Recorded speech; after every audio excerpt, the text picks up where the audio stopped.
Weather.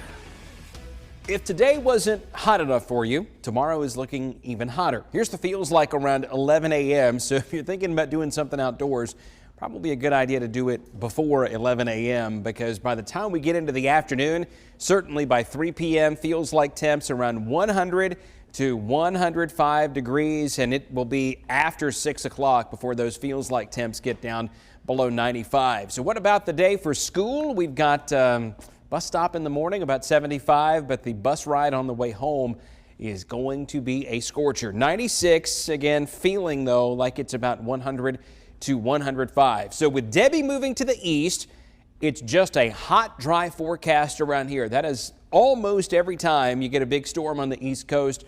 We're just going to be hot and dry, and that even lasts through September and October too, unless some cooler air can get into the mix, and we think that's what's going to happen this weekend. Area of high pressure right there, that thing's up over northern Canada as we speak. By Friday night, it will be moving down toward Kansas City. A cold front will be coming ahead of it, and the leading edge of that will pass through here, probably with no showers or storms, but with a wind shift that does allow some cooler, drier air to slip in for the weekend. But how much cooler are we talking about here?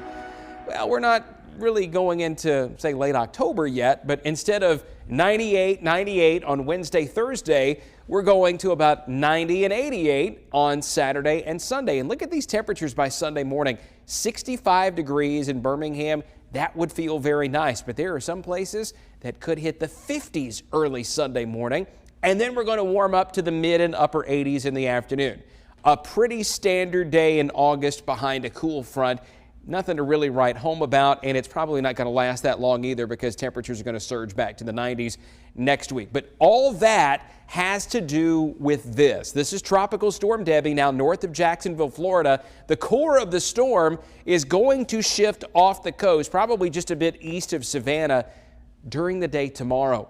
Ahead of this and on the east side, there has been tremendous rain over Florida. Look at that between Dowling Park and Lake City. Doppler radar estimating over 15 inches of rain. And here's the forecast track. Finally, on Tuesday afternoon, it moves offshore, but it takes until Thursday night for this thing to move inland again, and there is a limited chance that it could become a hurricane before moving into South Carolina. And then once it starts to take this track up the East Coast, goes up toward New York City, that's what allows the cooler, drier air to start slipping down toward the south. But like I said, over and over, this thing close to the East Coast is going to dump tremendous rain here over the Carolinas, but around Alabama, this is what you get. It's just hot and it's just dry with a few minor exceptions like this, a little isolated shower over Clay County this evening. It actually rained a pretty good downpour there close to Hollis Crossroads about 15 minutes ago, but now that's over.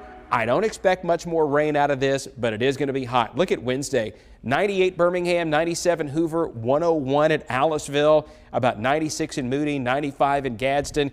Same kind of story on Thursday, but then as Debbie begins to pull away, the first little influence of cooler air may knock us back to 94 by Friday. But Ryan, I think Saturday and Sunday, that's not half bad. No, I'll take that. Highs in the upper 80s, low 90s, Hey, I'll take 68 with a clear sky at this point and lower humidity. Yeah, definitely. And a lot of the teams are starting to practice high school, so cooler down is probably good. I think the players got to still get acclimated. Absolutely. Hey, high school football just around the corner. High school huddle just around the corner as well. We're previewing two 5A schools. Find out who coming up next in sports.